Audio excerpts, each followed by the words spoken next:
All right, thanks, Dave. Obviously, in a game that comes down to the last possession, the focus is on that, and I thought we had, a good look, got what we wanted to out of it, or got it to where we needed to.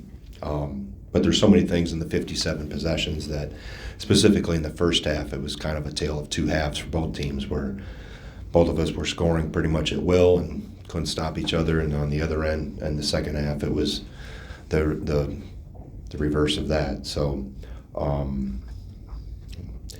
the guys off the bench, Jordan Davis, Kamari McGee, gave us good minutes. Chucky in foul trouble specifically. Cam, I thought, came in and did some good things. But again, like I said, you come down to the last possession, and we've been in a lot of these, and the spotlight goes on that we don't convert. But like I said, there's things we'll find as I go through the tape that put us in that position. But typically against Rutgers, as most teams in this league, it's a lower possession, rock fight, so to speak, and that's where every possession matters, no matter if it's in the last 11 seconds or the first 11 minutes. Questions? Jeff, you mentioned you got the ball to where you wanted it. Was it, I'm assuming, designed to go to Connor? The first That was one of the options. Okay. And then make a play from there. Okay. So, I thought he came off the screen. They didn't really hedge it. He got into the paint. He's made that runner before. We get the rebound. Omarui made a heck of a play to come from the paint out to block it on his second one on the shot from the right wing. But no, that's the ball got to where it needed to, and Tyler screened well, and ball doesn't go in. Todd? Greg Connor, obviously had a rough day shooting. The whole day was. He's the kind of guy that shoots through it, tries to make one and get hot, right? And it just seemed like it just wasn't there for him today at any point where his confidence was low or anything you saw. Well, anytime you're a shooter, you're going to go through great days and you're going to go through rough days. And guys I remember Kirk Penny going 0 for something or 1 for a lot. Brevin Pritzel went 0 for 11 one night. You're going to have those moments. He's been doing so well as a freshman that I think, not that you want these type of days, but over the course of time, you try not to have too many of them and trying to find other ways to impact the game. But obviously, I thought he had good looks. Chucky had good looks. And I'll grade out the shot selection, but you go 2 for 13 between those two guys from 3. I'll take our chances because they're both in the mid to upper 40s percentage-wise. But credit Rutgers for defending how they needed to defend. Jeff, at the top you mentioned the focus on the last possession. There were some other things that led up to it. Can you walk us through the 2 possessions where Rutgers scored? Amari with the dunk and then High with the tip. If you get stops there, we're probably having a different discussion. Yeah. I thought we got switched on the ball screen when on one of them, and we didn't. I think Chucky got switched on to him and went over the top of Chucky, which happens late in the clock. But I think our defensive miscues were much more in the first half, Jeff, with how we allowed Spencer to get going. Obviously, he's a good shooter that's been struggling.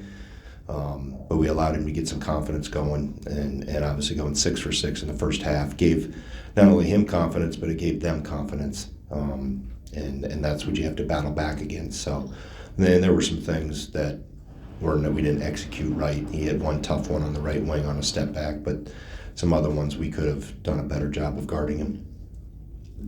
Todd? Your guys, and I think maybe you were saying that Hyde's putback may have still been in the cylinder. Did you get a better look at it?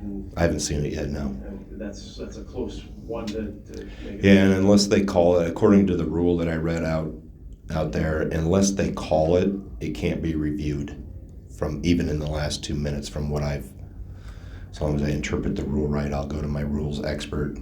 But according to what I understand with the rule, they would have had to call goaltending in order to review it. Under 2 minutes, which we were in that window.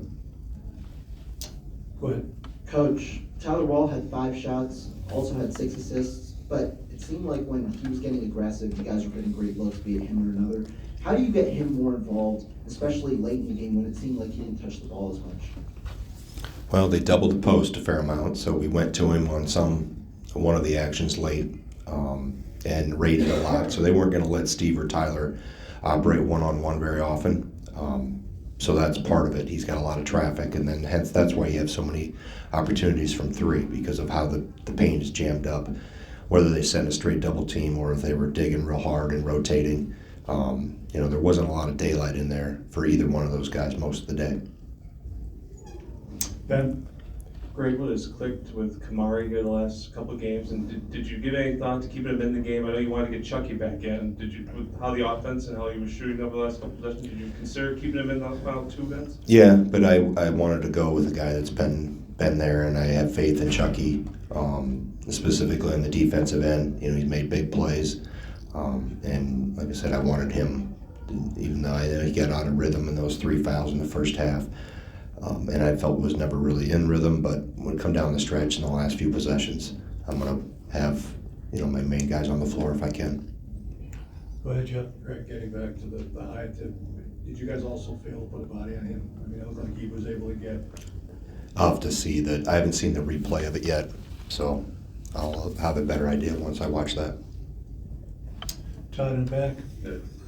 Connor had a rough day. Chucky was in foul trouble, had a tough time getting going. Is that, you did get a lot from your bench, obviously, but is that just one of the things where it's really thin, and especially in games like this where it's going to be a tight one,